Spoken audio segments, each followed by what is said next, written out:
Hello everyone, how are you all? I hope you all are fine. So let's look at the Nifty सबसे पहले.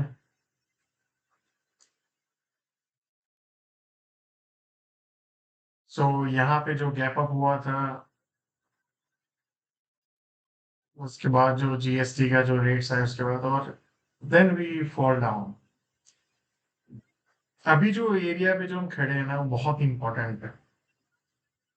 सो सबसे पहले देखते हैं कि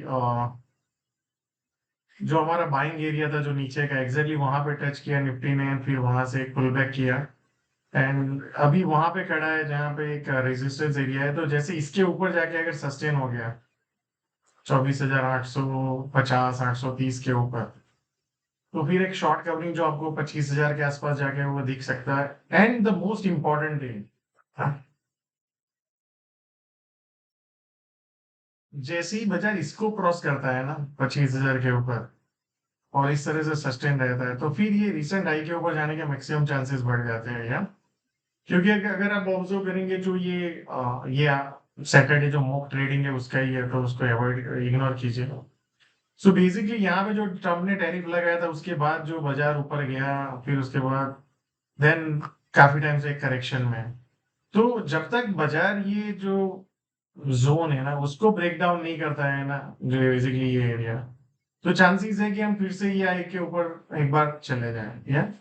सो एज ऑफ नाउ सबसे इम्पोर्टेंट अपने लिए क्या है, जो मैंने लेवल्स आपको मार्क डाउन करके रखे, कि एक बार इसके ऊपर चला जाए या फिर नीचे में अगर आप पैनिक अगर आप देख सकते हो, तो अगर मान लो पैनिक होता है और इसके नीचे चला जाता है 24,000 के नीचे मोटा मोटी, तो then we can revisit these lows. So as of now we are doing a consolidation in terms of tight range. आप देख सकते हो काफी टाइम से बड़े रेंज में ट्रेड कर रहा है बाजार. जैसे डोनाल्ड ट्रंप और मोदी जी ने ट्वीट किया है, तो मंडे को क्या मार्केट ओपन होता है, तो अपना सिनेरियो क्लियर है कि हमें क्या करना है. इसके ऊपर मान लो जाके सस्टेन होता है, गैप अप होता है, फिर सस्टेन हो गया ब्रेकआउट करता है, तो फिर आई will look for the long जो यहाँ पे जाएगा. मान लो यहाँ पे सीधा गैप अप ओपन होता है, तो आई विल वेट कि देखूंगा किस तरह से मार्केट सस्टेन करता है, फिर ब्रेकआउट आता है. अदरवाइज क्या होगा, गैप अप ओपन होगा फिर सेलिंग आ सकता है या. तो लेट्स सी.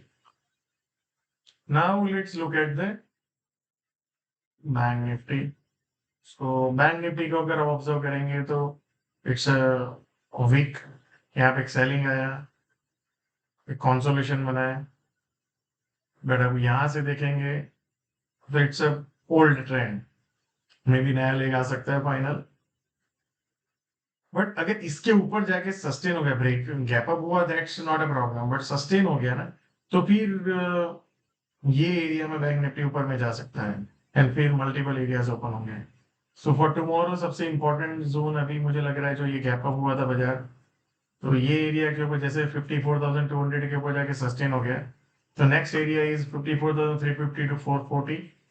देन उसके बाद 54,630 टू 730 का जोन है.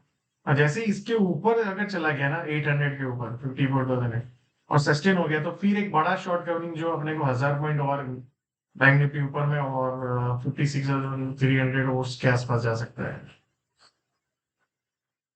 और यहाँ पे मान लो एक दूसरा सिनेरियो, यहाँ पे इस तरह से बाजार आता है एंड फिर ब्रेक डाउन करता है, तो I will look for the short in this area या. ये ऊपर गया, ये एक सप्लाई एरिया है, मान लो यहाँ पे कहीं पे ओपन होता है, तो I will look for the short yeah. So let's see. Now let's look at the micro cap index. So micro cap index भी देखेंगे, यहाँ पे डोनाल्ड ट्रम्प ने जो टैरिफ है ना उसके गैप डाउन हुआ, फिर उसके बाद तो ये एरिया जो हमने लास्ट काफी टाइम से डिस्कस किया हुआ है, मोटामोटी ये सबसे पहले ये एरिया और उसके बाद ये एरिया, इसके नीचे जब तक नहीं जाता है, तो ये जो टैरिफ के बाद जो ट्रेंड कंटिन्यू हुआ है वो it can continue and it can go towards this high again yeah. So thank you so much and see you all again next week Monday. And आप क्या सोच रहे हो, आप भी जरूर आपका फीडबैक शेयर कीजिए. ये एक रेजिस्टेंस है जो काफी टाइम से हम ट्रेड कर रहे हैं. Let's see how market goes on, but thank you so much and let's see you next week.